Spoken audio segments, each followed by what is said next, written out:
Blog Talk Radio. It's Monday night, 9 p.m. Eastern, on the Blog Talk Radio Network.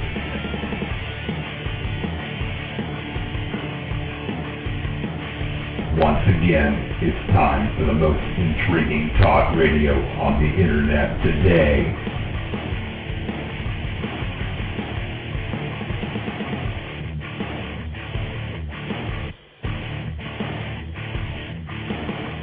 This is Sasquatch Watch Radio.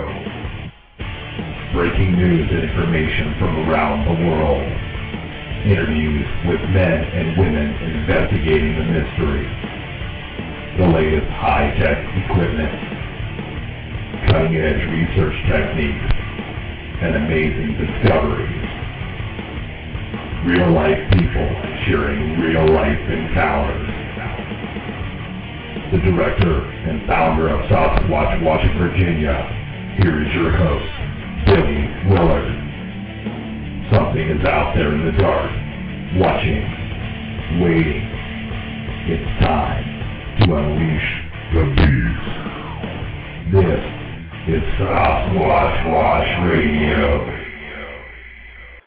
All right, welcome everyone to another episode of Sasquatch Watch Radio. Today is April 12th, 2010. I'm your host, Billy Willard, and welcome my co-host, if he's still on the line, Mr. Mike Killen. Yeah, I'm still on the line, but that's about the only place I am, Billy. I know. The reason y'all don't see two Sasquatch watches in the chat room is because Mike can't get logged in. The Blog Talk's not letting him in, and I had some problems even getting the switchboard. That's why the chat room was late getting up, because I had trouble getting the chat room up. So we must be having some issues tonight, but we'll work around them, I guess. Yeah, well, at least I'm on the phone, but yeah, it's not having me. I can't even log in. It's not even changing off the sign-in screen now. Yeah. So you know what? I'm gonna close this browser for about the fifth time. Open a new one, and I'm going to try to go in as my other name and see what happens. See if it lets me just go in it under my other name. Let's see. Yep. At least I'll be in the chat if I can get it to do that much. Yeah, just give it. That's all you can do is give it a try. See what happens. Anyway, we're glad that everyone's joining us tonight. We're going to have a pretty good time tonight because we're going to discuss an upcoming expedition that we're going to be doing here this coming week. But before we get into that, as has been a habit here lately, is we want to get into letting keep everybody informed about the upcoming 22nd Annual Bigfoot Conference and Expo. That is May 14th through the 16th of 2010. We've got some wonderful speakers lined up. Don Keating has outdone himself this year. He's got, of course, Mr. Bob Gimlin that's going to be there. Dr. Jeff Meldrum will be there. Larry Lund, Tom Yamarone, and John Horrigan. So, got some great guests that's going to be at the conference this year. So you really don't want to miss it. The actual conference itself will take place on May 15th. That's Saturday of 2010. The conference starts down in the basement of the lodge in the conference room at 4 p.m. sharp. So you want to be there and definitely have a seat, because I think there's probably going to be a bigger crowd this year than last year. The fact that we've got Mr. Bob Gimlin there is probably going to bring in a lot of extra folks. So definitely want to be there early if you didn't, especially if you didn't get any reserved seating. Last year it got to the point of standing room, and I'm sure this year is not going to be any different. So try to get there early. There is going to be a $5 admission at the door, and that's about it. Anyone that wants to meet with Bob or any of the other speakers, early on a more personal level, you definitely want to be there Friday for the what they call the meet and greet. They typically do, I believe they said they was going to have a buffet this year, in the restaurant there in the lodge, and they got some pretty good stuff there. I can't complain about that. So you guys want to be there early on Friday for the meet and greet? That would be a good idea as well, because that way you have a little bit more time with the folks and being able to talk to them and all. So and that'll be at 6 p.m. By the way. That's when they start the meet and greet at the lodge on Friday the 14th at 6 p.m. Go ahead, Mike. I assume they're planning on having the they're planning on having the spread of food out there, but that all depends on exactly what time Bruce Harrington arrives. That's true. So everybody wants to make sure you get there early, because if you're not there early, and God help us all if there's steak on the menu. You want to get to the buffet before Bruce Harrington does, folks, because otherwise I think you'll just be you'll be dealing with table scraps after that. Yes, that's correct. And of course you may not be able to find a sturdy chair in the place because they may all be broken. So we'll make sure you get there early for that. So that does it for the Ohio conference. Now we're going to discuss a little bit, and I'm kind of opening up the phone lines because this expedition that we're putting together here in an undisclosed area of Central Virginia is a first of its kind.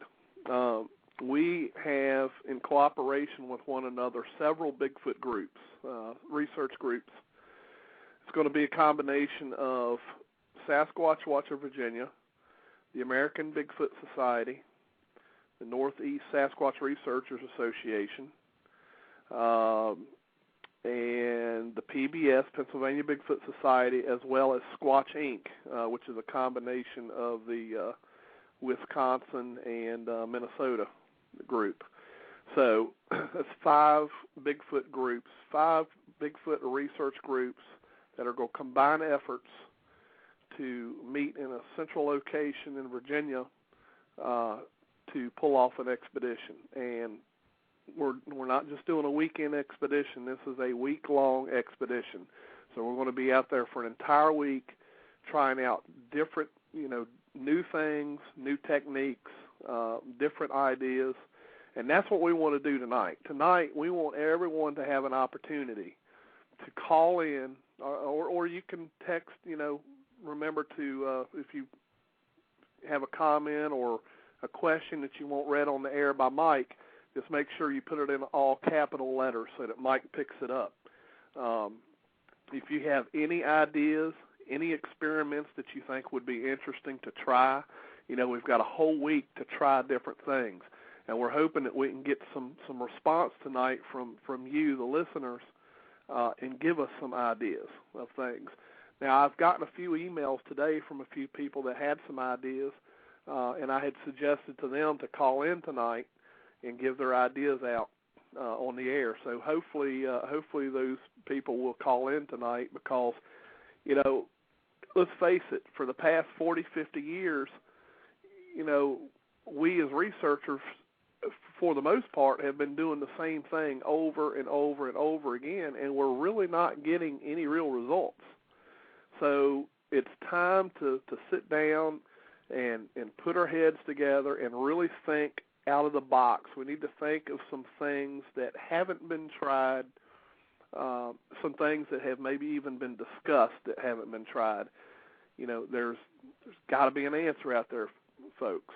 So I think we can open the lines up and have a good discussion. We've already got several lines lit up. See that, Mike? Yeah. Well, actually, no. Oh, that's right. You're not on the switchboard. That's right. I can't see anything, but I was going to say that it's good that that you have people calling in. I finally just got in just now to the chat room under my old login, Long Island Yeti. I am not, good. As the official co-host, it would not let me in. I just could not get in. So at least I'm in chat, and I can catch the questions, but just not officially logged in as co-host because it won't let me. Do you, just out of curiosity, do you have that same issue when you're trying to get on yours and Bob's show? Honestly, not really. I mean, really? Yeah, it seems to be your show for whatever reason. There are times when I'm logging in for our show, there's plenty of times where I have to put in my username and password many times. Yeah. But eventually, I've always, I think maybe once, but most of the time I always get in eventually. And with your show, I think this is at least the second time I have to go in not as the co-host. So yeah. Well, I'm gonna write an email to Blog Talk and to the support and just ask them, what's up with that, because that don't make any sense. I mean, they made the ability for you to log in as co-host, and I mean, if they're having some problems there, they need to fix it. So yeah, maybe they're listening tonight. So I mean, like I said, it's not like I've never had problems on my show, but it's just that it seems to be more prolific on your show, on this show. Yeah. The show that we do Monday. But oh well. Right. Like I said, at least I'm here. Yeah. We'll figure it out. At least I can see the chat. So you'll have to I'll have to take your word for whoever's on the phone lines, because I can't see a damn thing. And just so that everybody knows, I just want everybody to stay tuned in, because we got a special announcement tonight. I haven't even told you about this, Mike. We have a special announcement tonight, and I'm going to read that announcement at the halfway point of the show. I'll put it to you this way. I'll give you a little hint. We're going to have a contest, and this contest will have a really nice prize. So just so everybody knows, about the halfway point of the show, let's see. Of course, my brain ain't working right now, so we'll say, well, I'll tell you what, we'll do it at 9:45. So let me make me a note, 9:45. Well, I have no idea what this contest is, but it sounds pretty good. I have just two questions for you. What's that? Number one, how good is the prize? I'm assuming you said it's a really nice prize, so I'm assuming it's something pretty cool. It is a really nice prize. It's all right. But the key to the prize is that you have to be going to the Ohio conference to retrieve the prize. Okay. So without giving it away, you don't have to say what it is, but it's definitely it's a nice prize. So that's number one. And number two, are show co-host eligible is what I want to know. Well, I don't see why not. I can toss my hat into the ring. So okay. There you go. All right. All right. So anyway, we'll get to that at 9:45. So tune in for that. All right. Now let me get to some of these callers, because they've probably all been waiting very patiently. First of all, who do we have at area code 304? Hi, it's Nancy. I was just calling in to listen. All right, Nancy. You don't have any questions yet, do you, or any suggestions? No, not yet. If I do, raise my hand. All right. Sounds good. All right, and let's see who we have at the 419 area code. Like you have to guess. Well. Yeah, you seem to be giggling a lot. You probably know a little bit about this contest, don't you? No, not really. Okay. All right. You just sounded like you was laughing or something. I thought you might knew something. Nah, not yet. But no, I just called in to listen to the show, and if I got anything to, throw my 2 cents worth in, I'll put my hand up. All right, sounds good. All right, and let's see. We have a Skype caller. You're on the air. Hey, guys, this is Elusive One. Just called to listen in. All right. Glad to have you. We know you're going to be at the Ohio conference. You got that right, buddy. Good. So we'll see you up there. Good to see you guys again. Yeah, man. All right, we'll meet you out, and let's see who we have. Actually, the person down here, which is 662, is that Henry May? It is me. Hey, Henry, how you doing? Hey, guys, what's going on? Hey, I'm sorry that Mike's having such trouble. Yeah. I was actually having a little bit of trouble with Blog Talk myself there earlier. Yeah. I don't know, Henry. I have the most trouble, like I said earlier. It seems like on this show. I mean, not that I don't have trouble on other shows. Believe me, I do. But eventually, I get to come in as co-host on the show I do with Bob Coyne, and this show sometimes not. I don't know what that's all about. But hey, at least I'm in the chat. At least I could see that much. That's true. I couldn't get logged in, period, to Blog Talk. I was afraid I wouldn't be able to see the switchboard or the chat. At least I'm in the chat. Oh yeah. Let's see. I guess my I do have a suggestion. Let me get my for paper out. I'm making for something a list. For something you guys could do on the expedition. Okay.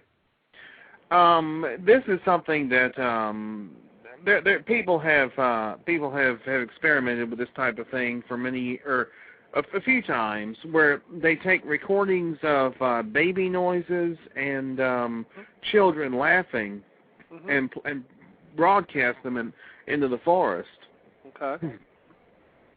And just because there's a theory that Sasquatch is attracted to children. Right.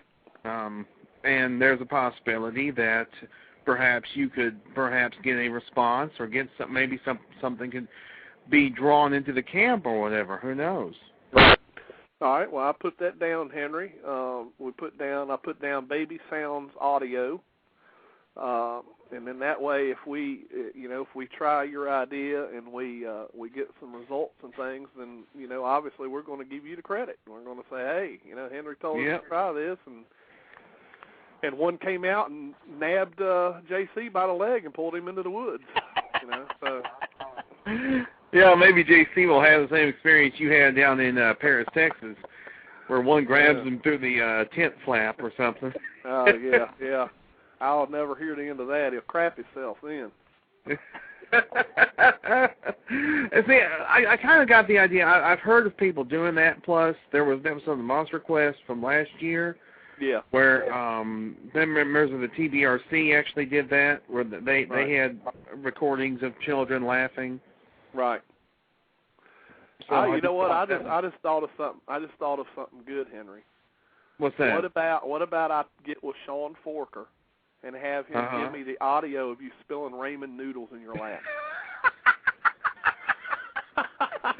Yeah, you could also try that.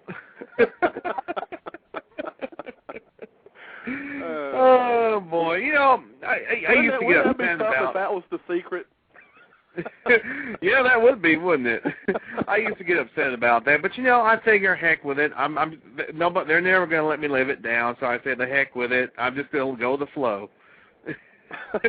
Henry, you've had a couple of things that have gone down in Bigfoot radio show lore. I mean, I think. Yeah. I think. I don't think you can. I don't think you can attract a Sasquatch with me peeing in the bathroom. That's my personal favorite. The noodles were good, but boy, that was just too funny, Yeah, I mean, we're in the hub, and all of a sudden you hear me in the bathroom.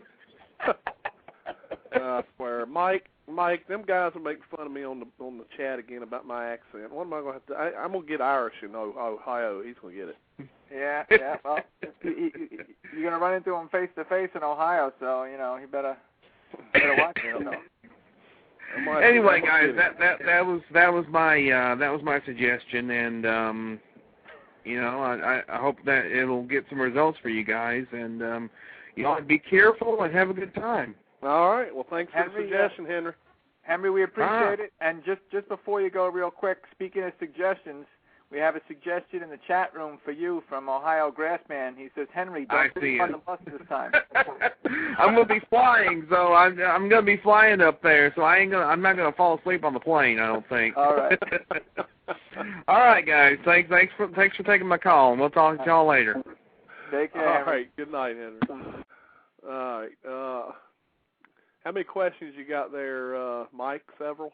No, actually just the one. I mean, there's been some things put in large caps like that, a comment for Henry about the bus, but that was just a humorous comment here, not really a question. And right. Bill Green says, Billy, try to avoid bad weather on the expedition. No, believe me, we're going to try. We got much control. I don't know. Yeah, I don't know how you can avoid bad weather because once you're at a location, you're at Mother Nature's mercy. The weather moves over you. It's not like we could pick the expedition site up and move it 5 miles west to get out from under a rain cloud. So. Yeah, it makes it just a little bit tough. Yeah.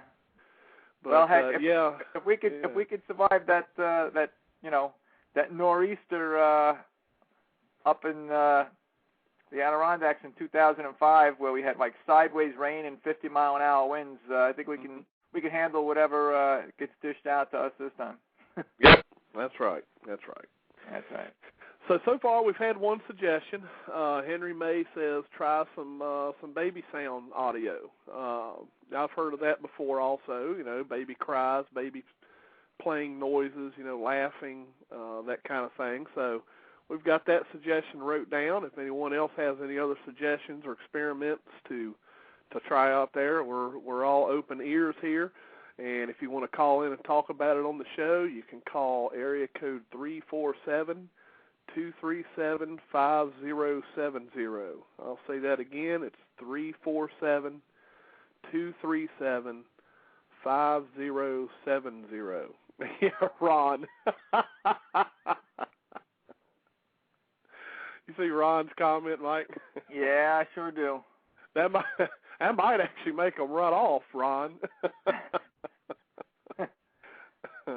Depending on who's eating them.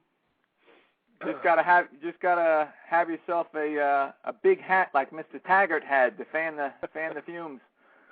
Yeah, exactly. It could cause a little problem with the campfire too. Yeah. Well, hey, if the fires dies down and it's almost out, that's a good way to get it going again. Yeah. And methane gas, it'll be ablaze in no time. That's true, Ron. That's true. It might have a real nice sulfuric smell. Yeah. Oh man, that's hilarious. Oh, there's a suggestion, Mike. Yeah. I have that question actually. I already had it. That's let me the write that down. They put that in there. I already had that from Ghostwriter Jim in the chat. Okay. Yeah, I had already copied it, but yeah, he put it in there again about putting the hanging a wind chime in front of a camera trap. Yep, wind chime. I'm going to write this down. Wind chime in front of cam. Okay, Ghostwriter, we're going to get out there and all these suggestions and stuff that we're getting, we're going to sit down and we're going to figure out, we've got, for one thing for sure, on this expedition we have plenty of room to work. We have access to over 2,000 acres of private land, so there will not be a problem finding areas to set up different experiments at all. I've already went to the extreme of putting up 3 camera systems now. Did that this past weekend. And just to give everybody a little bit of a background, this particular property that we're going on is in an area in central Virginia. There was a Bigfoot sighting there back in May of last year, May of 2009, where a lady and 2 other witnesses witnessed a creature on the top of the hill on their property. This property is separated. It's got 2 hills with a pond right in the middle, cleared area, but everything around the cleared area is all woods, and it just goes for acres upon acres. They saw the creature. Once it saw them, it ran off and retreated into a ravine. I've got a camera aimed currently at that ravine. I figure if the creature retreated there, everybody remembers the old famous Smoky Crabtree saying, they follow the creeks. So we got a camera there. We also have a camera set up. All the places that we set the 3 cameras are areas that have had some type of past activity. The second camera is set in an area where we found all the ducks that the property owner had bought that were killed all in that one location. We talked about this about a week or 2 ago. She had bought, I think, somewhere around a dozen ducks, and those ducks all came up missing. They had no clue where they were. And when we were out there a couple weekends ago, me, Pete, and JC located these ducks about 200 yards away from the pond. There was no sign of struggle between the pond and the location where we found the ducks. So I've got a camera set up in that location of where the ducks were found. The third camera has been placed within 30 feet of a fox feeder. There has been past occurrences where this fox feeder was filled with feed for the fox, and the thing was literally picked up out of the ground and dumped. Now, this thing's got like 2-foot spikes on the bottom of it, and when we tried to budget, we couldn't budget. The thing, the landowner said the thing weighs like 350 pounds, and he has to actually move it with his tractor. It's the only way he can move it, pick it up and move it. And this thing spiked in the ground. So it wasn't that it was turned over. The spikes were actually up out of the ground, and something had dumped the food out of it. I've put more food in the fox feeder, and I have a camera within 30 feet of the fox feeder doing surveillance. So I've got those 3 cameras set up currently, and we wanted to get everything set up a week early. So when we get there, we can check the cards and then change things out. That's it in a nutshell. I'll go into a little bit more a little bit later, but we still want to encourage people to call in if you guys have any idea, or even put some things in the chat room. Have you seen anything else in there, Mike? Yeah, there's been a couple of suggestions. All right, I'm ready. See here. Okay. Grasshopper says that you should aim some cameras at each other. In other words, you have more than one camera in one area, maybe 2 or 3 even, and aiming at each other. Yep. Okay. So I've heard that before too, because there's so many times that you'll have a camera and you'll see that it was moved, or you'll see something like a shadow or something. And I know what he's saying is, having another camera there, you can see what shook the camera, or you can see what the shadow was, because you have another camera aimed at it. So yeah, I think that's a great idea, Grasshopper. So I wrote that suggestion down as well. And I'd like to say that if we have enough cameras to do that multiple locations, I would think a good suggestion would be to put one about what you would think would be, reasonable height that a Squatch would see it, but hopefully other animals can't reach it very easily, like maybe put it 6 to 7 feet up, and find an adjacent tree that's close by and put another camera even higher up, try like shimmy up the tree, like put it 10, 15 feet up, aiming down at an angle at the first camera, so maybe it sees the first camera, and maybe it's distracted by looking at that one and doesn't notice the other one above and behind it. Right. Yeah, that's some good ideas. One thing's for sure, we do know that Bruce will be on this expedition, so if we, for whatever reason, do have any kind of special area where we're storing the food, we will have to put some cameras on that. Absolutely. We don't want any food coming up missing, in particular Oreos. Yeah. Well, that's a tough call when you got Oreos and JC on the same expedition. Right. So I don't know. Unless somebody's going to come pulling up in an armored car, I don't know how you're going to keep them safe. Right. Yeah, we'll have to figure that out. But anyway, what did you say? There was another suggestion in there? Yeah. Then we had a question. We had a question from Campfire. Says, do you have some way to do call blasting? Yes, we will have a way to do call blasting. We have someone that's bringing a pretty good audio blast equipment to the site, and he already has several sounds that he played for us when we were up there a couple weekends ago. So yeah, we will have those capabilities. As well we probably won't do it every night, because we want a couple. We want a few nights where things are quiet. But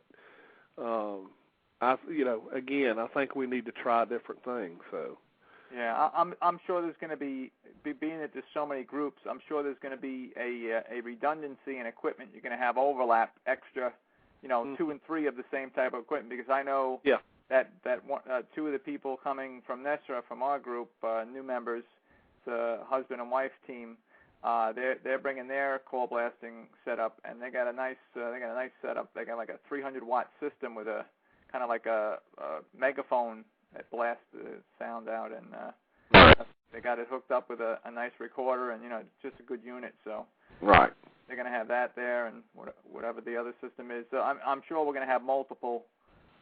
People we're going to have plenty of recording devices, plenty of blasting devices. We're going to have plenty of night vision, and should not be any shortage of equipment with all these different groups. Yeah, I kind of doubt it. Looks like Indy's got his hand up, so let's pull him into the room here. Indy, you're on the line. Yeah, I was thinking about, this is something that we've been thinking about doing is you go to Radio Shack, and these motion sensors that you can get at Radio Shack that work off the trip beam. Yep. Take and spray paint them black or a dark color, set them up about 20 feet outside the perimeter of your camp. Okay. And whenever you all come back in from being out there and start settling down for the night, if anything follows you guys back and is watching from the distance and around the camp watching you all, and if it breaks one of them beams, you're going to know something's out there watching you. Right. I mean, put it like 8 foot up off the ground, so that way like a raccoon or something can't break the beam going through there. But right. We thought about doing that with whenever we go out camping. All right, well, I've got that down. Laser motion detector triggers. I know what you're talking about. Yeah. At the campsite. So we got that suggestion down, and I appreciate it, Indy. Yeah, no problem, dude. All right, you want me to mute you? Yeah. Okay. Let me go back over here to the switchboard, and I'll do that. Thanks for the suggestion. Looks like Abe's got something to say. What you got to say, Abe? Well, let's take a look about what has worked in the past. Okay. We know that different scents and different smells have definitely got some action going on. My suggestion to you guys would be peanut butter, bacon grease, also cook some bacon, maybe some chicken as well. Okay. I say that because there's been reports where people have been doing just that activity and they have gotten some results. Okay. All right, so peanut butter, bacon grease, just, cook high aroma items. Exactly. And, another thing that really might work is that I've been kind of pondering this idea, but get a location and set up a mirror of some kind. It could be a wall mirror or something like that to that effect, or maybe, who knows, just some type of a mirror that's clear from any type of fingerprints on the mirror part itself. Right. And maybe have something facing that, or have that by where you smear peanut butter on a tree or something like that. Have it in front of a wall or a tree cam or something like that. To that effect. And who knows, man? I mean, I've heard that stuff's worked before, so who knows what's going to happen this time? And it being the springtime and stuff, that these high aroma stuffs just might attract them to come check out what the heck that good smell is. So you never know. Right. All right. Well, thanks for the suggestion, Abe. I've got that wrote no worries, down. Bro. No worries. All right. Thank you. Thanks, man. All right. Mike, you got anything else there in the chat room? Oh, yeah. I've been grabbing questions and suggestions out of the chat room here. All right. You're talking to the people on the phone here. Let me just get down to the very bottom here, see if there's any.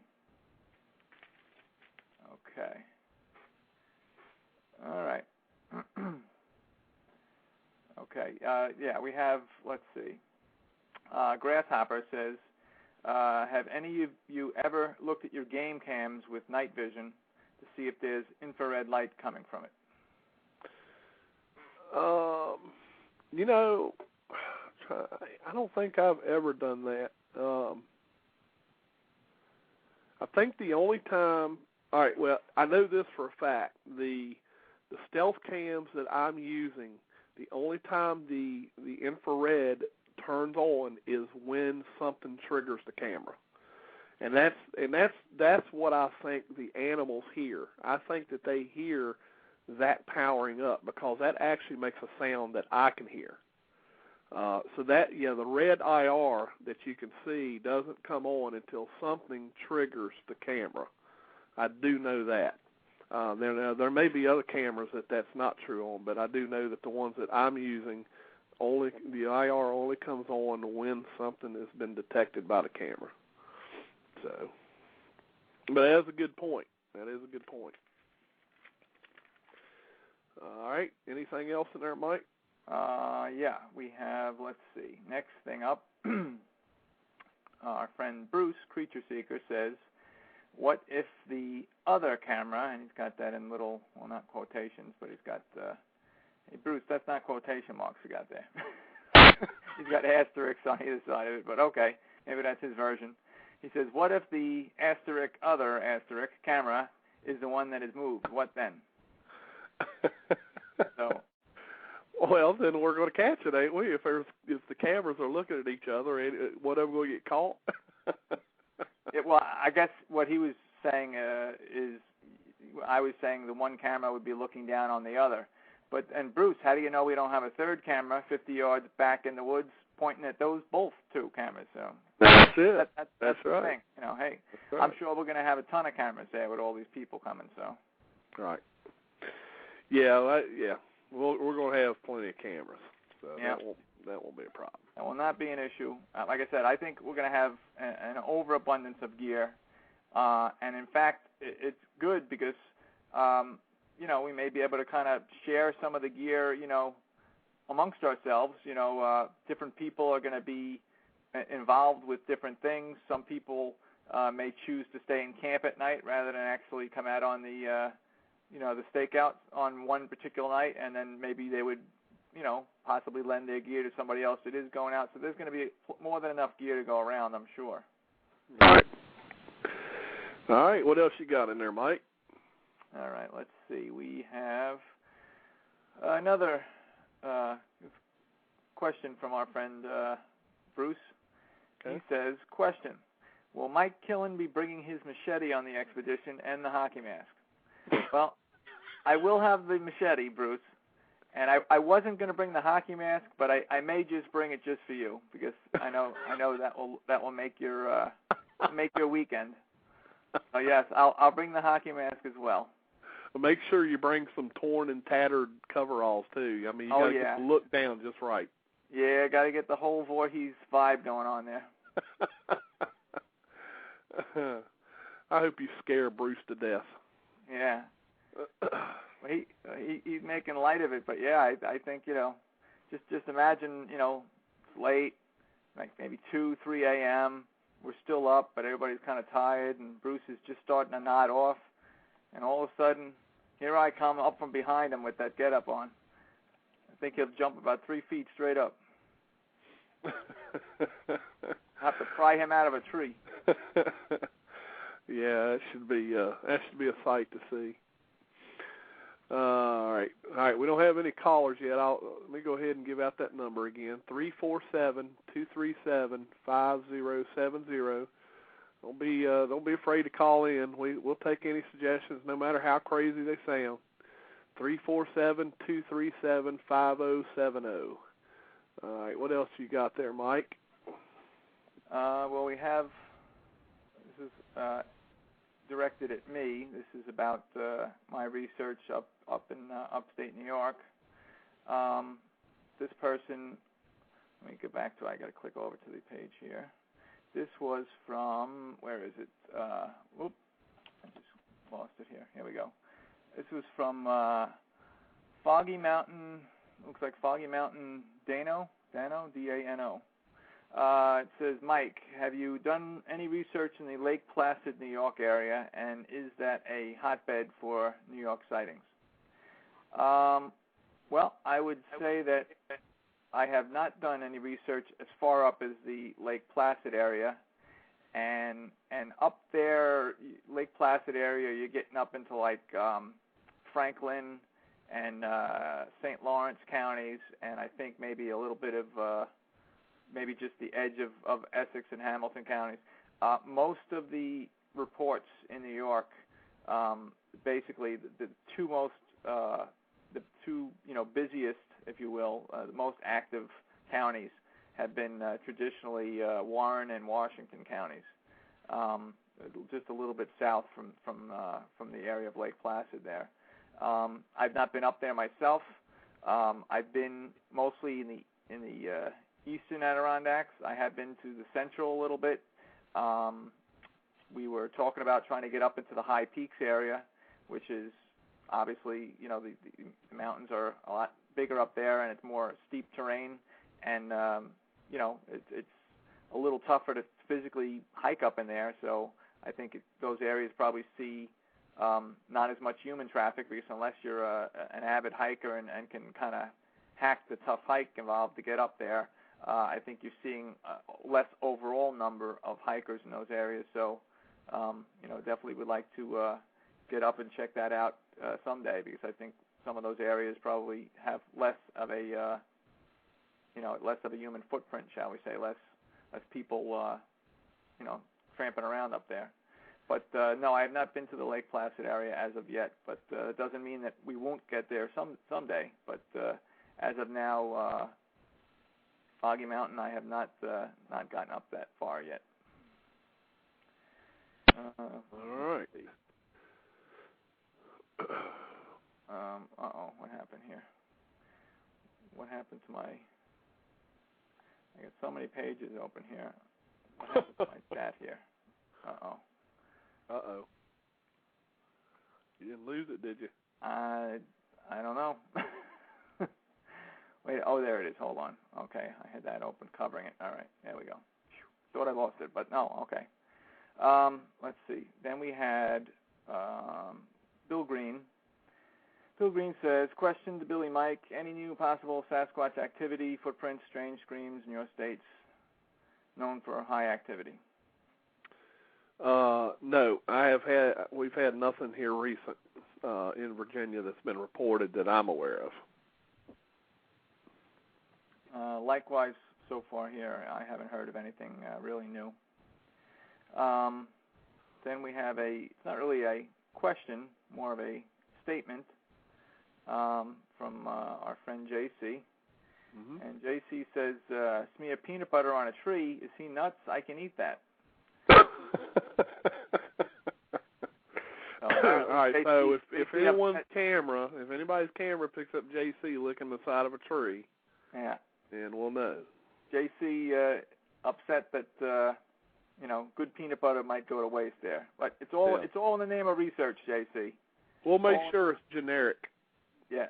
We won't get no GIF or anything like that. So.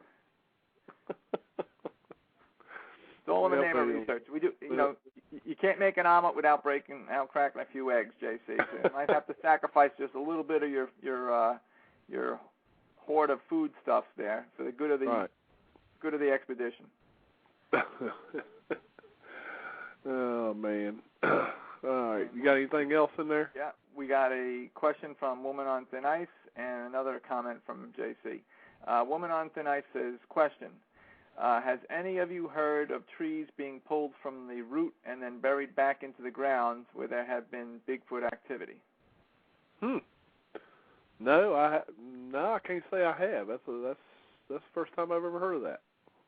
Yeah, I mean, I've heard of trees being ripped from the ground or snapped off, you know, twisted off and snapped.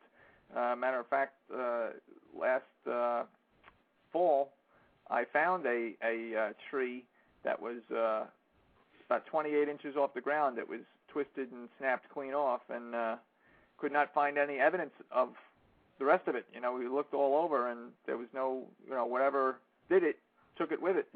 You know, the tree was just gone. It was about a 7-inch around tree, you know, 7 inches in circumference around there, diameter, and the tree was just vanished, and no signs of any kind of cutting tools used. There was no, you know, no blackness from like a lightning bolt strike or anything. The ground was fine all around it. No signs of being a saw or an axe or anything. It was just literally like gone, and no explanation. So, but I've never seen a tree put back in the ground. She's saying like ripped loose and then put back into the ground. I haven't seen that. I've never seen that either. So that's interesting. Yeah. All right. What else you got? You said JC had another comment? Yeah, JC had another comment. He's saying to you, Billy, he's like, where do I pee with all these cameras around? Don't worry. There's going to be a porta-john on the site. The property owner is bringing a portable john on the site, so you ain't got to worry about that, bud. You got a place to go. All right. That way it won't force you to get a shovel and dig a hole. There you go, JC. So you'll have a safe place that's out of the camera's eye to take care of business. That's right. Unless you want us to place one in there for some reason. And believe me when I say, JC, that's for the benefit of everybody that you have that. Not just you. We all win in that situation, JC. But the question is, Bruce got the nerve to go steal the Oreos and take them to the porta-john to eat them so no one sees him? That could be an issue. So, have to keep an eye on him. All right. Looking here, no more. We don't have any callers. Look at the time. It is 9:45. All right. There we go. It's time for our contest. Yep, 9:45. All right, folks, listen up. Let me get this thing open here. All right. Here's the deal. As everyone knows, Mr. Bob Gimlin is going to be at the Ohio Bigfoot Conference this year. So why don't you tell us why you think you deserve to have lunch with the one and only Bob Gimlin? We're talking about a smaller group getting together and having lunch with Bob Gimlin. And if you would like to have an invitation, and you're allowed to bring one guest with you, then we're going to hold a contest. And here's the contest. The East Coast Friends of Bob Gimlin are holding a contest for a lucky 10 listeners of the following radio show programs: Beyond the Edge Radio, Sasquatch Watch Radio, Bigfoot Quest, Minnesota BRT Radio, and the winners will be chosen randomly from all 4 shows. The winners will receive an invitation for them and one guest to a special once-in-a-lifetime picnic lunch with Bob Gimlin that will be held before the 22nd Annual Ohio Bigfoot Conference. This contest is open only to those planning on attending this year's conference. Winners are responsible for their own transportation, admission, and accommodations to the conference, and winners will be notified by email on May 10th, 2010.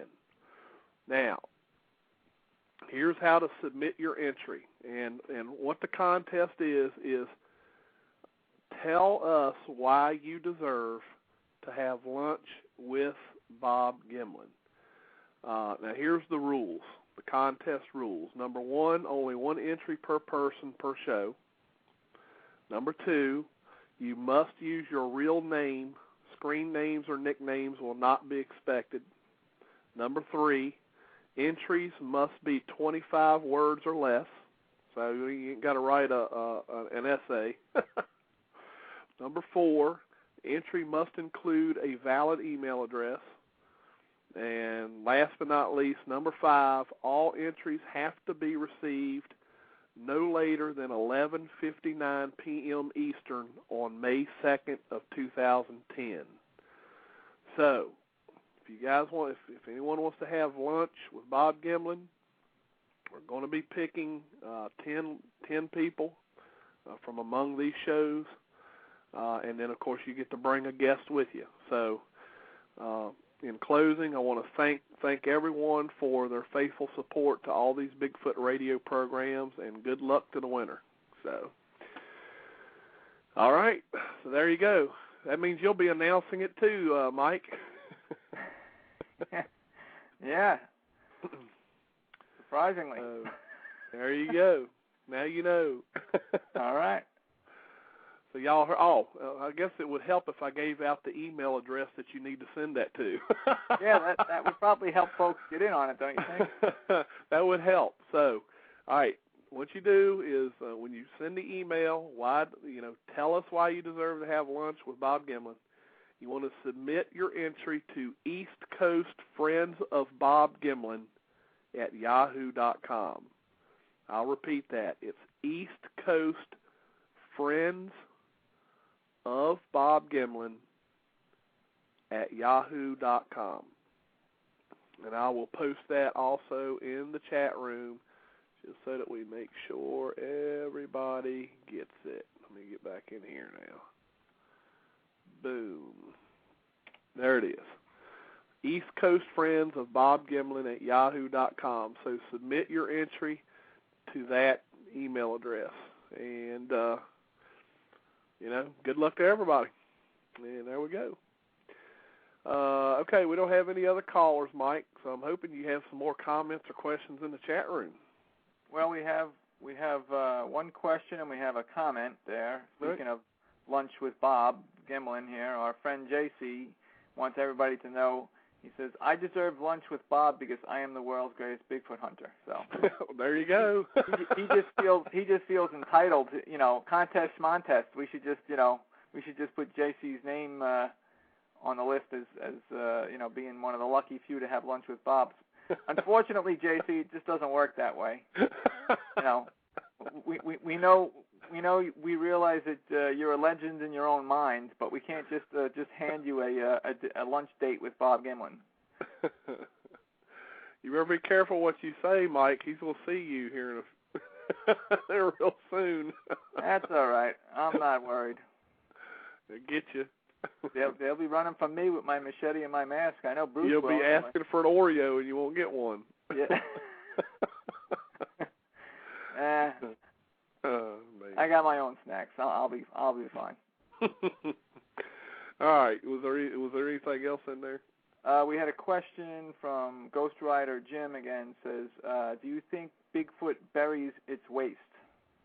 In other words, I guess he's asking, does it bury its scat? Right. I wouldn't think it would. I honestly don't. I really don't think it would. And of course that begs the question, why ain't anyone finding any?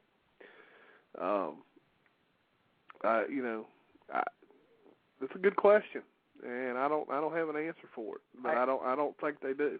No, I would be very shocked if they did. I would think that that's highly unlikely, because really, what animal outside of a cat does that? You know what I'm saying? Right. Cats kind of have that natural instinct to do that, and because they've just been that way over the eons. But what other animal? I can't think of another animal off the top of my head at all that literally scoops out a hole and buries the droppings. So right. I would be shocked. I would too. I would be too. But I don't know. It's a good question though. Anything else in there, Mike? Let me see. That was the last question. Let me just. Bruce just typed in, does Bigfoot recycle? Well, I know dogs do. I know dogs do, but I don't. Again, I'm thinking that's probably something Bigfoot wouldn't do. Maybe that's why he stinks so bad. Who knows? Yeah. But anyway, let me give out the phone number again. Folks, don't be bashful. Call in, give us any suggestions, experiments, whatever. 347-237-5070. It's 347-237-5070. We want to hear from you. If you got a good idea, we definitely want to hear it. We're going to be trying a few things. Thank you, JC. I was getting ready to type that in myself, but you beat me to it. I'll tell you what. I'll tell you somebody that's going to do a really kind of a different experiment, but I'm not going to talk about it because I see him in the chat, and if he wants to call in and tell us about it, because he knows more about it, because that's what he does as a hobby. So, Kite Squatch, are you able to call in? You have access to a phone where you can call in and tell us about the experiment that you're going to try out there? I'd love to hear it, because if I explain it, I'm going to mess it up. Hey, Billy, I must have missed this, but I was just scrolling up just in case I missed it. It's not a question, but a comment from your our friend here, Bruce, Creature Seeker. He wants you to know that in his opinion, I guess the contest should be, if you win the contest, you don't have to eat lunch with Willard. So if you win the contest, you don't have to eat lunch with you. Well, everybody would be missing out, because at least there would be some food left over. Absolutely, that is true. Can't say the same for eating lunch with Bruce. I think if you eat lunch with Bruce and you walk away with all your digits intact, I think you're ahead of the game. That's right. Don't want to reach in front of that man when he's at a table and it's mealtime. That's right. All right, let me see. We've got another Skype caller on the line. Skype caller, you're on the air. We can't have just one show go by without you guys slamming me, can we? No, we can't. We really can't. It's just payment in kind, Bruce, because every time you're in chat, we see all these comments directed towards us. So, unfortunately, on your end, you don't have a live radio show to get the instant gratification that we can get. But we see the comments in chat, so it's just Well, it's pretty funny until you guys start talking about me on the air, and then it's not that funny anymore.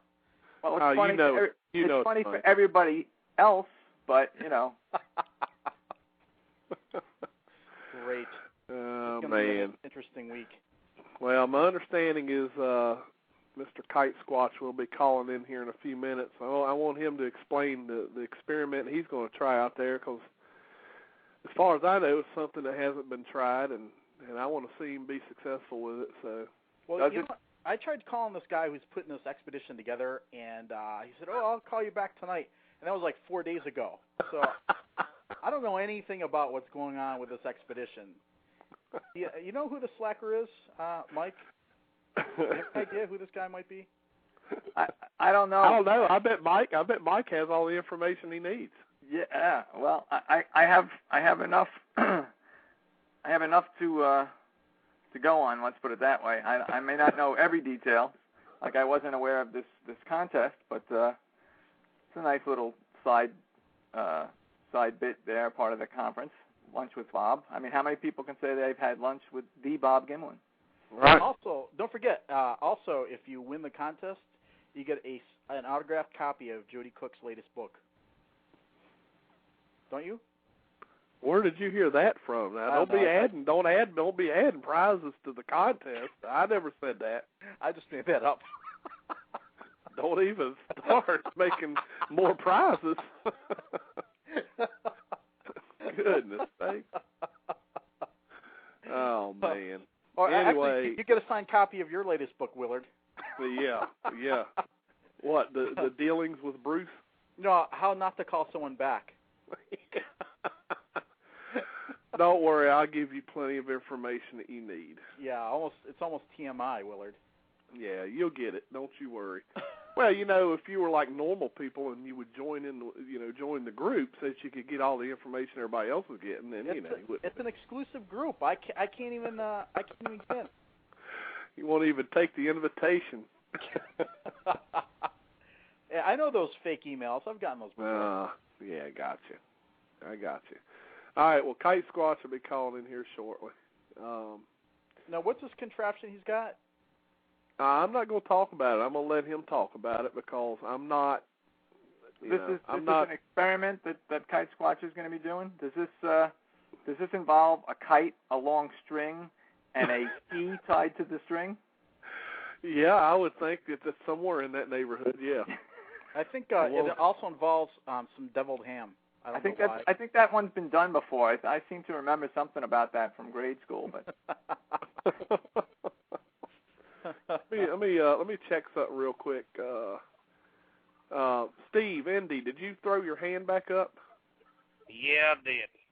All right, what you got? This is coming from Chocolate Pie Boy over there. Hey, it's Indy. Listen, Indy, don't be spreading rumors, okay? Spreading rumors? Spreading rumors.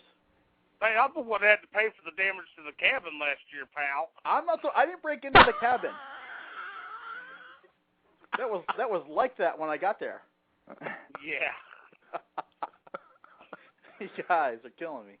You know how much they charge for a roll of screen to fix that thing, man? There was nothing wrong with the screen. No, but other than the fact that it was the frame of around the screen was bent all the crap where somebody went through the window. I think that happened when the housekeeper was. No. I got locked out. Had to get back in there and get the key. Oh man. Hey, Bruce. Yeah. I'll have you know it's just not myself that is amused at your the tales of your antics, because Woman on Thin Ice just put in the chat room, "Wow, this is getting interesting," and she just typed that as we were, talking about your tales of break-ins and different food items and whatnot. Well, wait a minute. There was no break-in. There's no tales of any break-ins. I don't know what you're talking about. Oh, well, wait a minute. What are you saying, Mike? Is a Woman on Thin Ice? Did she have some food come up missing or something when she met Bruce? I don't know, but she just said it's funny that right after Bruce came on the show and Steve was bringing up some things there about Bruce, she says, "Oh, this is getting interesting." So I'm not the only one that is amused by Bruce's antics. Well, you know what? I'd say that quote unquote getting interesting. That's a really low benchmark for this show. Okay. Oh man! The only thing less interesting than the show is, I don't know, if I were engulfed in flames, I guess that would be. It's all in fun, Bruce. Oh right. Yeah. All right, let's see who we got here. 252 area code. You're on the air. That would be me, I think. Kite Squatch? That sounds like Kite Squatch. Kite Squatch, tell us what you got in mind. I'm going to try capping, which is KAP, kite aerial photography, while I'm there, and maybe kite aerial video. I've got two cameras, one I've been using and another one I'm trying to set up to get it to use, and both can shoot digital photographs and digital video. And I don't know if it'll really do us any good or not, but I want to try it and see. Well, it sounds like a fun experiment. I can't wait to see it. That's going to be fun. So, I hope so. Yeah, it's going to be fun, and again, I'm going to be learning a lot from that, because my whole thing is how much wind do you really need to get that thing up in the air? Well, not a whole lot. The way I do it, most cappers do it this way, is you don't put the camera rig right on the kite. It's suspended on the kite line, so you can get the kite launched into the air. And usually when you're flying, there's more wind a little bit up, altitude than right at the surface. So there's more chance of getting the thing lifted that way than just trying to launch a kite with trees around you and having the camera rig weighing it down. Right. Well, that sounds interesting. And you got one thing for sure: you'll have plenty of room there to get that thing lifted and maneuver it. However, now does it maneuver only by wind and the way you pull the strings or whatever, or does it have like something on it, like some kind of little motor or something where you can actually steer it? Or I've never seen one, so I don't know. Well, the kite itself is a single line kite, so it's not like a stunt kite where you can maneuver it. But the camera rig itself is controlled by radio control. It's a model aircraft radio control system. So okay. I can pan and tilt whatever direction I want to point it at, and I have a very basic video eyepiece that I use that has a small video camera on the rig, so wherever it's pointing, I can see what it's seeing, more or less. So that's what I use to aim. Right. Okay. That's cool, man. I can't wait to see that thing. That's going to be interesting. So, thank you for calling in. That's I knew I would screw it up if I tried to explain it. So. No, that's okay. Even when I try to explain it, sometimes it gets kind of difficult. It's just easier to show somebody the rig and what you do with it. It makes more sense if you just look at it. Yeah. Okay. Alan, when you launch this kite, make sure that you have Willard and Mike around, because between the two of them, there will be enough wind generated. Trust me. From which ends? I'll make sure I'm in the direction of you, Bruce.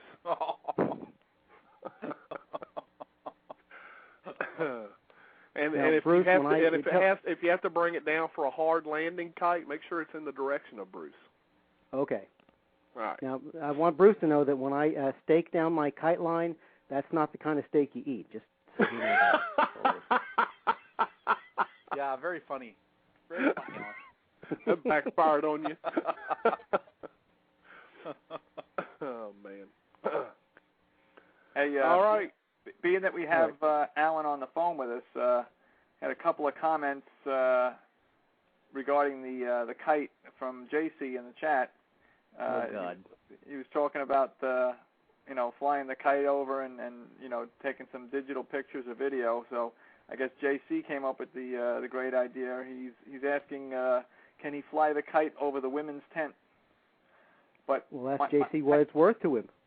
But my question is, how would you know from the air, anyways? And then he goes on to say, and I mean real women, not Bruce. So I don't know what he's getting at there. But I don't know where he's going with that comment, but I just read them. I don't write them. You know, JC's just mad. JC's just mad because I won't let him bring his stack of National Geographics because he likes those late night reading in the tent. Oh. Wow. Well, we won't go there. Any other interesting comments in the chat room, Mike?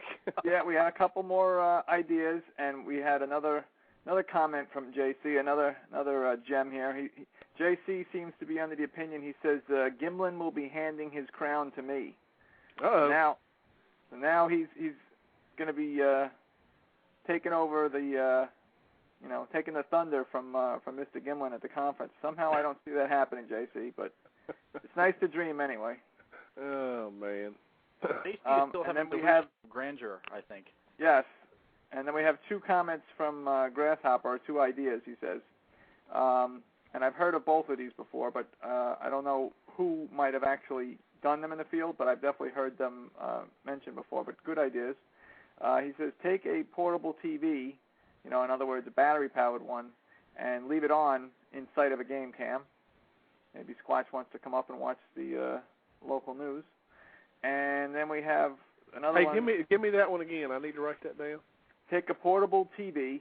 Yep. That would have to be obviously a battery-powered, like one of those little small, jobs, 12, 15-inch, and leave it on in sight of a game cam. In other words, just leave the TV and walk away, set up a game cam aimed at the TV, and okay. If it's, and that was from Grasshopper. Grasshopper. Okay. And also from Grasshopper, he says take a full-length mirror and leave it against the tree in sight of a game cam. Also. Yeah, that was also what Abe was saying as well. Yeah. So, yeah. Okay. All right. I've hung mirrors up in the past, but never the full-length thing. Just like a good size round mirror, though. It's pretty good size, like a maybe 10-inch, 12-inch round, but not a full-length mirror. No. Right. Okay. Killen likes the full-length mirror so that when he's putting his gear on, he can do the twirl before he goes out. Yeah. No, well, didn't you hear, Bruce? I just said I don't use the full-length mirrors. I just have the small mirrors, so you can't even get that. You can't even use that against me because I don't use full-length mirrors. But good try, though. Good try. All right. So anyway, did you have any other? Since we got you on here, Kite Squash, did you have any other ideas that you wanted to shoot out? Just one, since you mentioned that about the TVs. I've got two small battery-powered black and white TVs, one that I have used with my cap stuff, and the other one I don't usually use with it, but I can bring both of them, and if you really want to try that, they're not real big. They're only about, I think, 5 inches diagonally. But right. I'm willing to bring them. Are they battery-powered? Yes. Oh, okay. Well, yeah, just bring at least one, and we'll give it a shot. We'll try that idea out. So Grasshopper, we'll try out your idea. Willard. I'm going to go ahead and hang up, and I'll listen to the show on the... okay, thanks. Thanks for calling in. All right. Okay, take care, Alan. See you later, Alan. Hey, Willard. Yes. So if they bring the TV, what channel are we going to leave it on? Well, that's a good question, Bruce, because the closest place is going to be probably, they might have some TV stations up there. We'll see.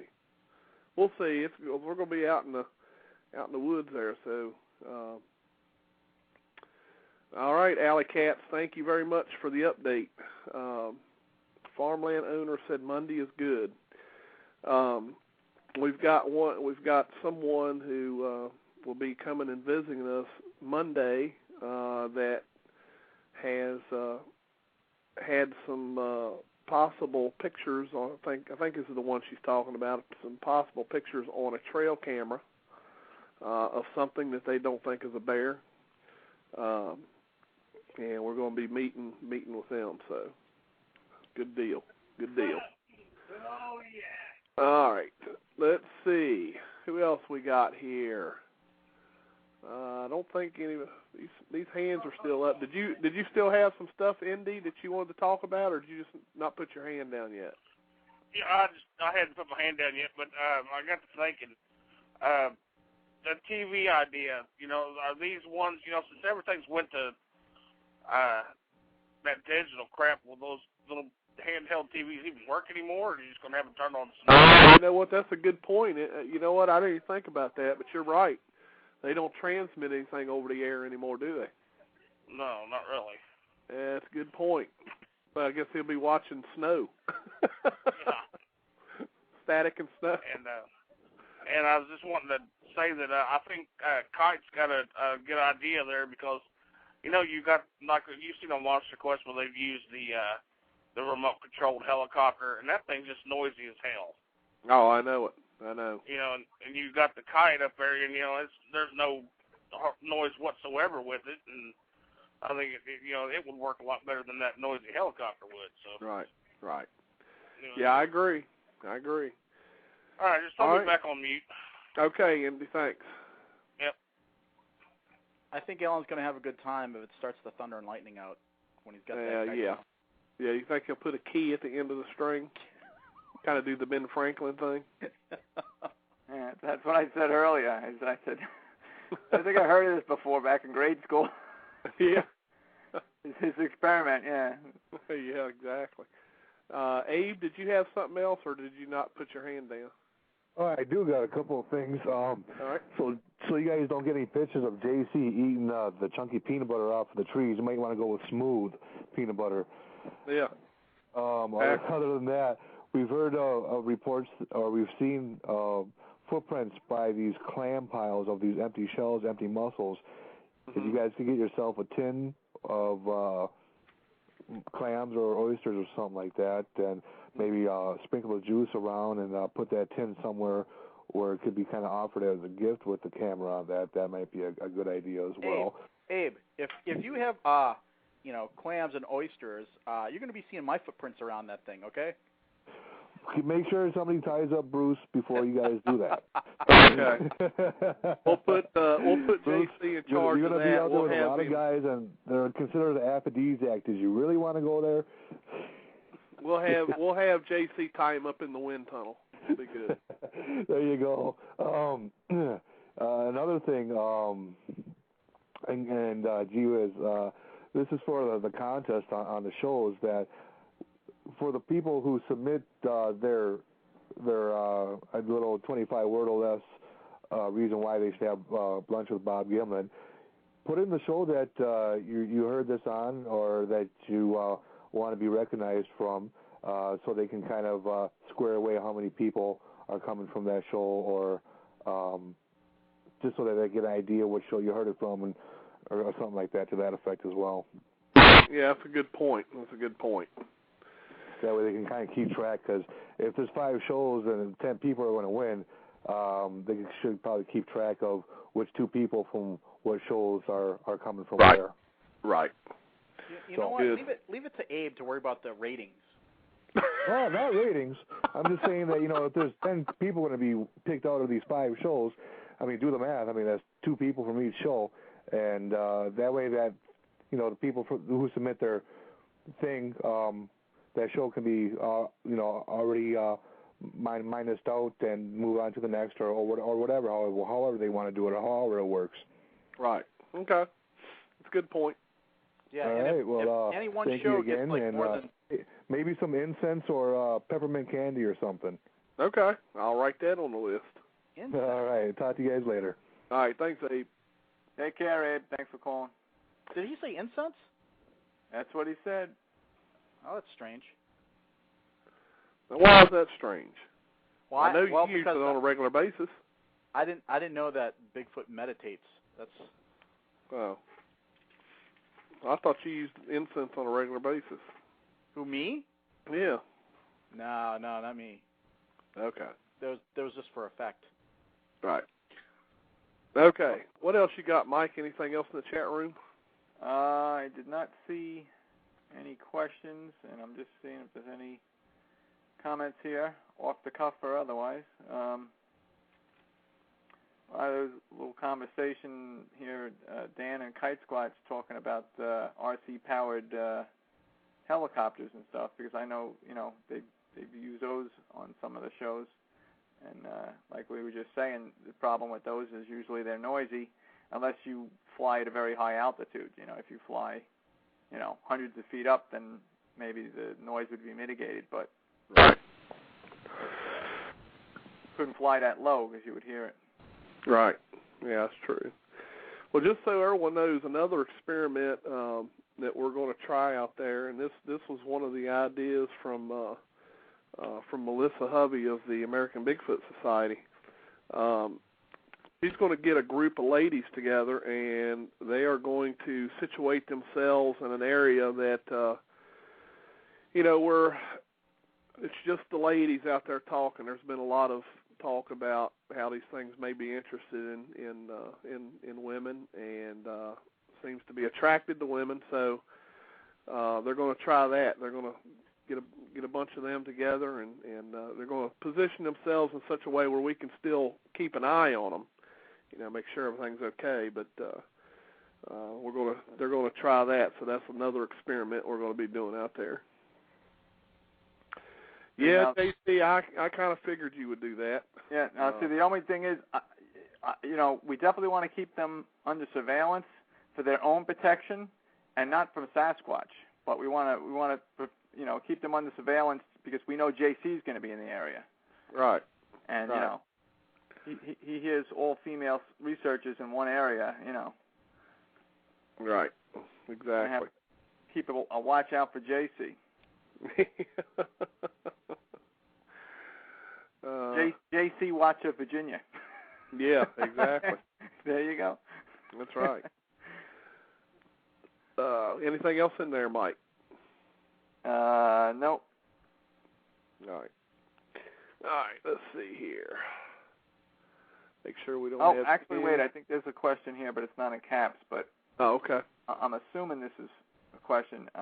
When they don't put it in caps, sometimes you don't know if it's just talking to somebody else in the chat. But 5 Seasons says, "What's the best night vision to locate a Sasquatch?"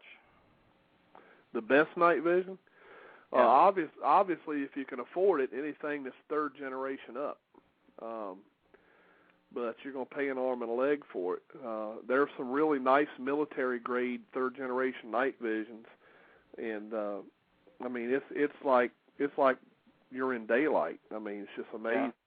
Yeah. I know, Mike, you've seen that one that Tom brought.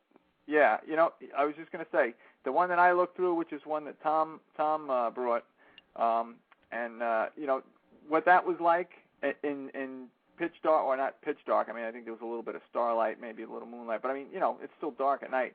But when you look through that thing, it would be the equivalent, just so folks understand, if they've never looked through a 3rd gen scope, it's the equivalent of looking like outside your window of your house on a really dreary, overcast day, like it's raining or it's about to rain, and it's really dark, clouded sky. But obviously you can still see because it's daylight, but it's very kind of dark and kind of gray. That's what it looks like to the scope. It looks like daylight, but like on a rainy day, Right. And that's unbelievable. When without it, it's pretty dark, Right. It literally makes it look like daylight. Right. Yeah. It's definitely a great tool. The good thing I think I like about it is you can use it without the infrared. So, all the theories that, that maybe this creature can see in the IR range, that kind of, that special technology captures any light available, starlight, they call it starlight technology, but it does have IR capabilities, which will brighten it, but you do not have to use it, and I think it's amazing. That thing is nice, but it's got a price tag on it. So. Oh yeah, any of that stuff, like you said, third gen and up, even the second gen stuff is really not cheap. At second gen, you're still looking at about $1,200 and up, 12 to 1,500 range, and then they have that like in between range now. They sell a lot of like what they call 2+. It's almost, they claim it's almost the performance of a 3, but not quite, like the 2+. Those you're up into the 3s. Right. So not cheap. No, not at all. Let's see. I think we've pretty much covered everything that I wanted to discuss. I was kind of hoping we'd have a few more people calling in and giving us some suggestions. I'll give out the number again. You've only got about 9 more minutes, so you've got to make it quick if you want to call in and give us suggestions. 347-237-5070. Again, it's 347-237-5070, or put it in the chat, and Mike will catch it. Just make sure you put it in all capital letters. We will be, next Monday night, we will be doing a live broadcast show from the expedition site. So we will be on the air Monday night, and we will be live in the field. So if we've had any kind of good results over the weekend, we'll be sharing that with everybody. Of course, that'll only be Sunday night. So.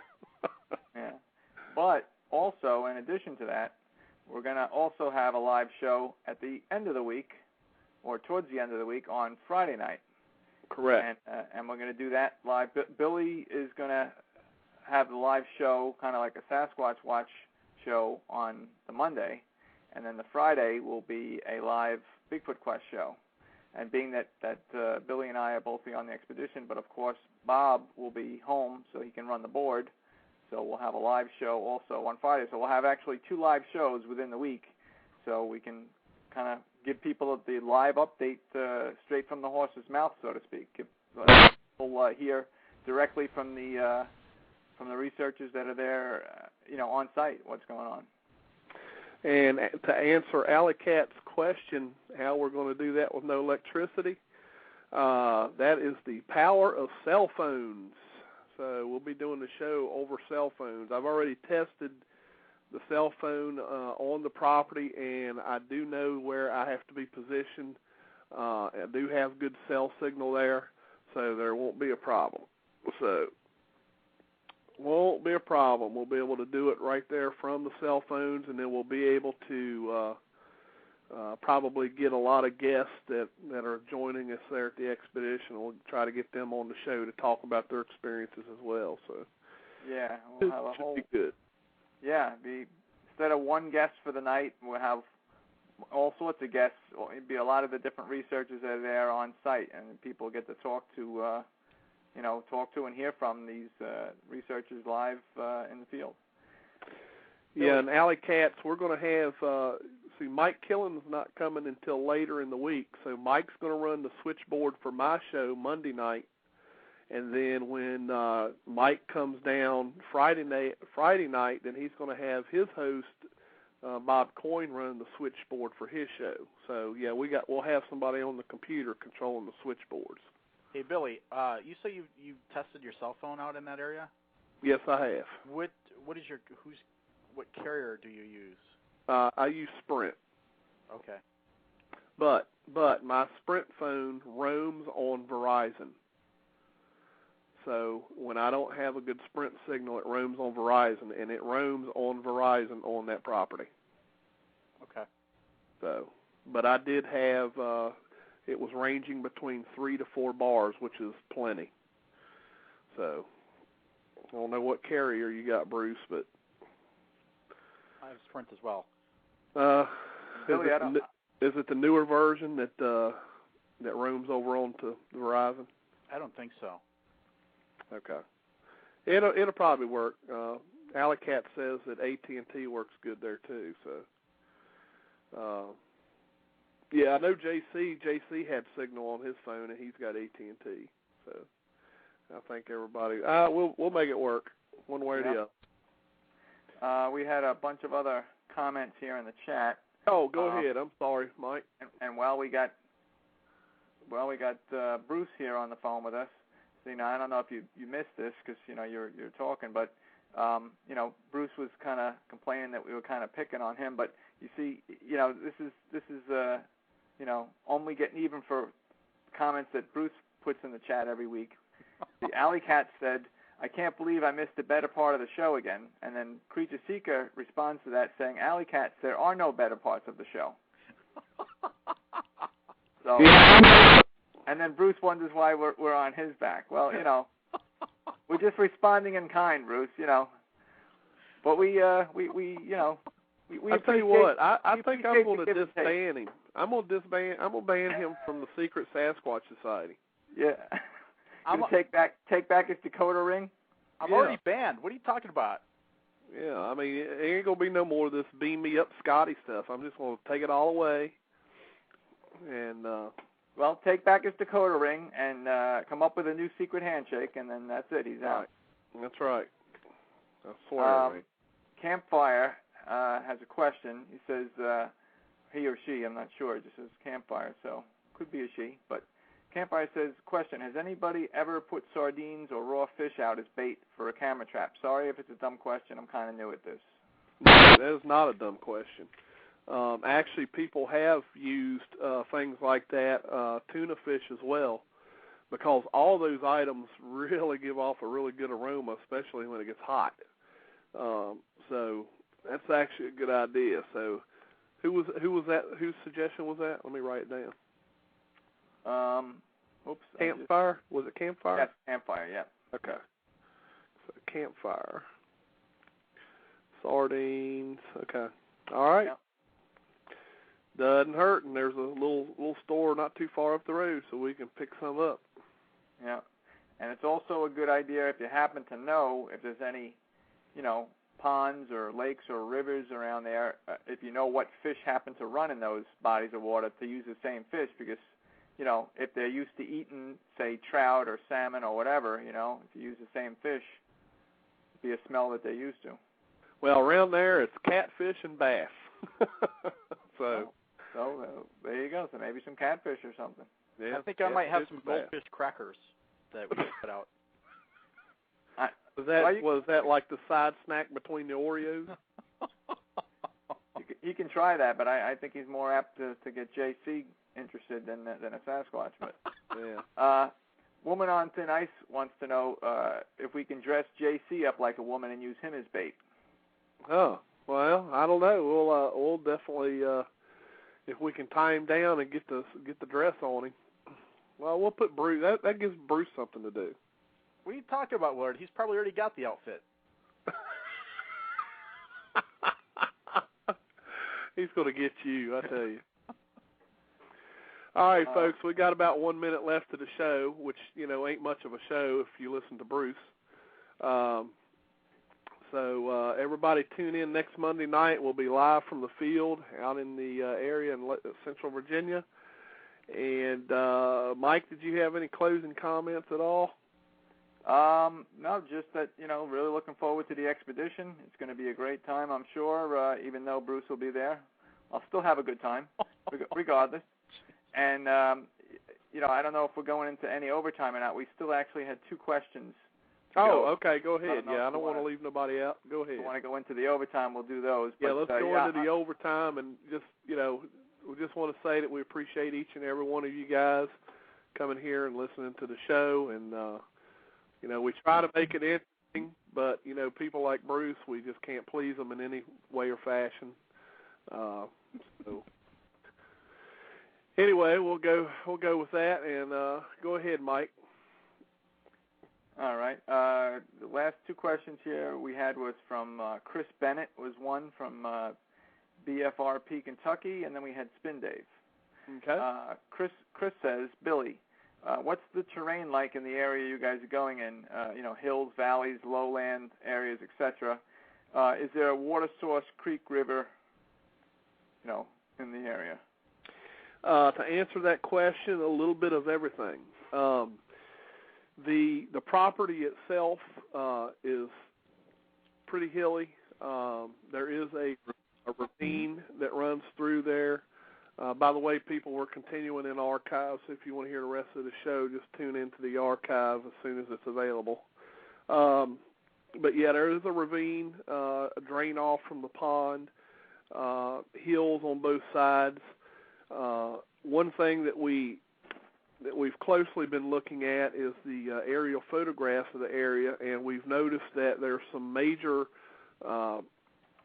tributaries that actually meet. They fork off, and they all meet in a central location deep into the woods over on a portion of the property, which is part of the hunt club / tree farm. My understanding from the property owner is that that is a huge swamp. And in talking with them this past weekend, my understanding is they've lost some dogs in that area. So it sounds like that's going to be an interesting place to check out if we can get over there. My understanding is it's extremely difficult to get over there. But we will certainly make the attempt if we can. Sounds like the kind of place I want to go. I don't know about you, Mike, but I do. Yeah, this is going to be a great expedition. It's not only it's just a good area, but just to be on this joint expedition with all these different groups and meet all these new people that I haven't met, and get a chance to work with different people. You pass different ideas and tips and tricks back and forth, and just the whole camaraderie of it, and trading tales from the field, so to speak, and stuff. It's going to be an awesome time. Yep, that's right. I agree. All right, did you say there was something else in there, or? Yeah. We have. Let me see. I got to copy this one here. There was one more question, and then there's another one I'm getting right now as we speak. Get this from here, from Kite. Okay. I read you the question that was from Chris Bennett. Then we had one from Spin Dave, and Kite Squatch just put one in there, so I just got that one. The question from Spin Dave says, have you ever considered going to your campsite in a staggered fashion with small groups gradually occupying the site? This might be a less invasive approach. That's a good point. That's a good point. As a matter of fact, on Sunday when we arrive on the first day, it's probably when we're going to have our smallest amount of people. And our plan is, when we first arrive Sunday, our plan is not to go there to do investigation. Our plan is to go there to be campers. So we're not going to be tromping on the property. We're not going to be in stealth mode, so to speak, looking around for something. We're actually going to go out there and just simply act like we're camping. Have a little campfire, have some things cooking on the grill, and just having a good time. And something that I've always wanted to do, and not act like you're out there looking for something. So we're going to try that. I hope that answered that question. I just had an email come across. This person says that they couldn't get into chat, and let's see. Well, that's a shame. That person should consider themselves lucky. Oh, yeah, whatever, Bruce. They say, is anyone in the different groups going on expedition musical? I'm not talking about the kind of musical that comes from eating beans around the campfire. I guess what I'm trying to suggest is singing or humming in a not-too-loud tone, no heavy metal, I guess to try to get some response similar to wood knocking, etc. I don't know what to think of this. Has it been tried? The only thing we've ever tried when we went out and did some research late at night is we have DB had went out one night with him. He has a what is that thing he's got? It's a I don't know. I think it's a ukulele or something. But he'll sit out there and play an instrument, and he'll actually sing. I mean, he'll start singing. Yeah, he can carry a tune too, Bruce. Yeah, I don't think you can call that singing. You know, somewhere out there's probably some poor Bigfoot with burst eardrums. Well, he actually does a really good job, I have to say. He can carry a tune, and Bruce can carry a sandwich. That's right. Yeah. Or a hot dog. Yeah, I like how Willard is telling me he can carry a tune. Now, Willard bought Lil Liza Jane's CD. What's it called, Willard? I don't know, Bruce. Yeah, I'm sure you do. No, I don't. Don't put me on the spot with Lil Liza Jane now. We had one last question from Alan from Kite Squatch. Okay. This was just as he was, I guess, leaving the chat here. He says, question for Billy. I'll listen to the archive. What time will he be arriving on the first day of the expedition? The first day of the expedition, which is the Sunday, be Sunday the 18th, I am going to arrive around noon. So I'm going to get out there and get my camp set up around noon time. So there you go, Alan. So he can listen to the archive and get that bit of information. Yep. Anything else? Was that it? Let me just quickly take a look. I think that was it. I'm scrolling back up just to be sure here. That last question I got here from Kite Squatch. All right. I think that's it. Okay. All right. Sounds good then. Believe that's it. Unless you got something to add, Mike, I look forward to meeting up with everybody out there at the site. It's going to be a good time. Look forward to researching with you again, Mike. We always have a good time when we go out there. So yeah. Well, usually, good. But normally I look forward to it. But with Bruce being along this time, I'm not so sure. But well, he can tell you a little bit about knives. He seems to be the knife expert. So yeah, if you want any information about knives, I'm sure he'll share that with you. Willard, you're killing me. Maybe that's why he's fascinated by my machete. Maybe that's a common ground that we share. That's it. That's exactly what. I never had the notion of being armed on an expedition until I saw Killen with his machete, and then I thought, oh my gosh, I need a shield or something. All right. Well, you can use an Oreo for a shield. Again with the Oreos, Willard. I know. And let me tell you, if Bruce could find an Oreo big enough to be used as like a Roman shield, I don't think you'd see him or JC the rest of the expedition. Yeah, you're right. They'd be in their tents, and you'd see them at the end of the expedition come out with brown faces. Yeah, and we'd be able to smell it because their tent's a wind tunnel. Yeah. So. That's not funny. I almost caught pneumonia, Hey, that's okay. Look at it on the bright side. You guys are going to be a lot cooler than some of us that's got the other, the regular tent. So y'all will be laughing it up this time. You'll be in there with some nice airflow coming through that tent, and we'll all be burning up. Willard, what are the expected weather conditions for next week? Do you know? Well, I can tell you that for the past week, we have not went below 45. Okay. So the very lowest it's been getting as of the past, actually 2 weeks, is 45 degrees. And I expect that by the time we go out there, it's going to be, like right now, we had a cold front that came through. That's why it got down to 45. Right now, it's not even getting below 60 right now. So, wow.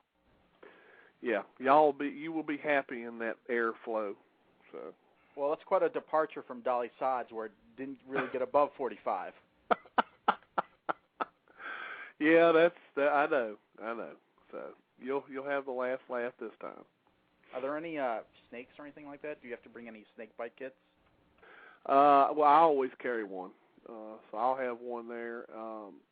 I have not seen any out there. I was out there this past weekend. You know, the bees and everything are out, but I haven't seen any. The ticks are out. You want to bring something for that. They are already out, pretty bad, actually. So make sure you bring some kind of DEET or something. Ticks are already out, huh? They're already out. What about chiggers? Hopefully they're not out. No, I haven't run into that, and I did walk through a lot of pine needles, and that's where we typically find them in Virginia. I walked through there, and I haven't had any problems, so I don't think they're out yet.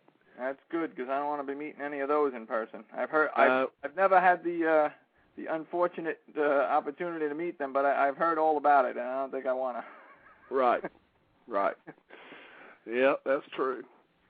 All right, well, thanks everyone for tuning in tonight, and we'll catch everybody at the Live in the Field show next Monday night. Bruce, thanks for calling in, I think. Yeah, no problem, Willard. I had some time to kill anyway. Yeah, okay. I'm glad you were able to waste your time here. So. And Long Island Yeti, I'll be seeing you soon, and everybody have a good evening. Good night, guys. All right, looking forward to it, guys, and see you guys towards the end of the week next week. All right, good night, everybody. All right. Good night, guys. A legend passed down through the generations. A myth to some, reality to others. Thousands claim to have encountered this creature from all around the world. Footprints discovered, unidentifiable hairs collected, unusual sounds recorded. Something is out there. Sasquatch Watch Radio. Monday nights, 9 p.m. Eastern, on the Blog Talk Radio Network, interviewing the men and women researching this phenomenon, the latest news and information, research techniques, and cutting-edge technology. True terrifying encounters, as told by those who have experienced them. Monday nights, 9 p.m. Eastern, on the Blog Talk Radio Network. Your host, Billy Willard of Sasquatch Watch of Virginia, brings you the most riveting discussions on the internet today. blogtalkradio.com/Sasquatch Watch Radio. Monday nights, 9 p.m. Eastern, Sasquatch Watch Radio. The truth is out there. Welcome to Sasquatch Watch Radio.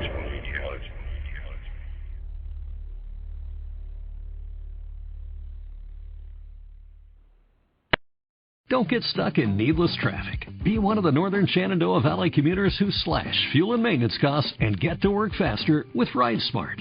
Ride sharing is easy, and we do the matching based on your location and work hours. Worried about unexpected emergencies? Our Guaranteed Ride Home program provides registered commuters a ride home by taxi, rental car, bus, or train for free, up to 4 times a year. An easier commute starts at ridesmartva.org. Ridesmartva.org. Save money, save time, and save the planet. And less stress.